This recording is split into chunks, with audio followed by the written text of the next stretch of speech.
अस्सलाम वालेकुम friends, welcome to learn with Maryam.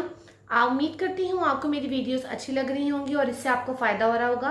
अगर आप मेरे चैनल पर पहली बार आए हैं तो प्लीज़ मेरे चैनल को सब्सक्राइब करें, बेल आइकन का बटन ज़रूर प्रेस करें ताकि आपको नेक्स्ट वीडियोस मेरी मिल सके। तो आज की वीडियो स्टार्ट करते हैं।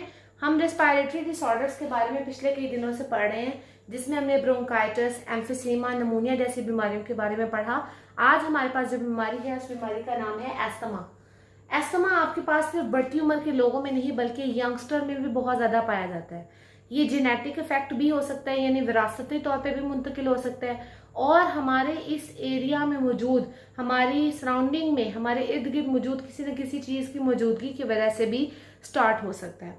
एस्थमा में हमारी जो सांस की नालियां हैं उनके अंदर रेशा, बलगम, म्यूकस कुछ जरूरत से ज्यादा बनने लग जाता है, जिसकी वजह से नालियों के अंदर सोजिश हो जाती है और उनमें तंगी आ जाती है। अगर एक ट्यूब का रास्ता ये था तो वो तंग होकर छोटा होकर इतना सा रह जाता है, जिसकी वजह से इस तरह के पेशेंट को सांस लेने में बहुत ज्यादा तकलीफ होती है।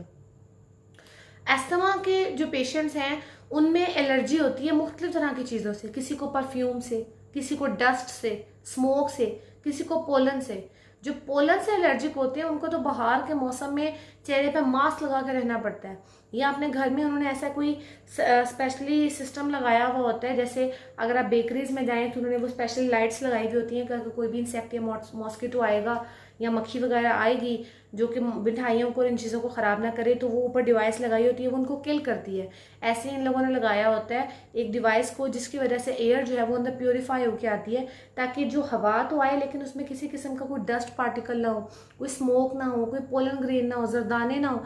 क्योंकि ये इतने छोटे हैं कि हमें तो आम आंख से नजर नहीं आ सकते, लेकिन इनकी एयरवेज, इनका जो हवा का रास्ता है वो इस कदर तंग हो चुका है, सारा जो है वो रेशे से भर चुका है। ये नॉर्मल हवा का रास्ता है जिस बंदे का, बिल्कुल अंदर एयर वेज जो है बिल्कुल खुले हुए हैं, लेकिन इसमें सारा देखिए रेशा भर चुका है। तो उसमें क्या होता है कि जैसे इस तरह का कोई एलर्जन अंदर जाता है तो फौरन से वॉल सेंसिटिव होती है, वो एकदम से कॉन्ट्रैक्ट होती है। वो पहले ही रास्ता इतना सा रह चुका है, वो मजीद कॉन्ट्रैक्ट कर जाती है। उसके मजीद कॉन्ट्रैक्ट करने की वजह से आपके पास ऐसा लगता है पेशेंट को जैसे उसकी किसी सांस की नाली पे किसी ने पाँव रख दिया हो, और वो बहुत ज़्यादा डिफिकल्टी महसूस करता है सांस लेने में। इस तरह के पेशेंट्स में ज़्यादातर यही सिम्टम होते हैं कि उनको सीने पे दबाव फील होता है, सीना टाइट फील होता है, सांस लेने में रुकावट फील होती है। और इसका वाहिद इलाज यही है कि ऐसे वो केमिकल्स जो कि इनकी ट्यूब्स को खोल सकें, डायलेट कर सकें, उनका इस्तेमाल किया जाए, जिन्हें कहा जाता है इनहेलर्स। इसलिए आपको इनके पास एस्थमा पंप्स नज़र आते हैं, जिनमें इनहेलर्स में ऐसे केमिकल्स होते हैं जो कि फ़ौरन से अगर पंप करें तो इनको सांस लेने में आसानी हो सकती है।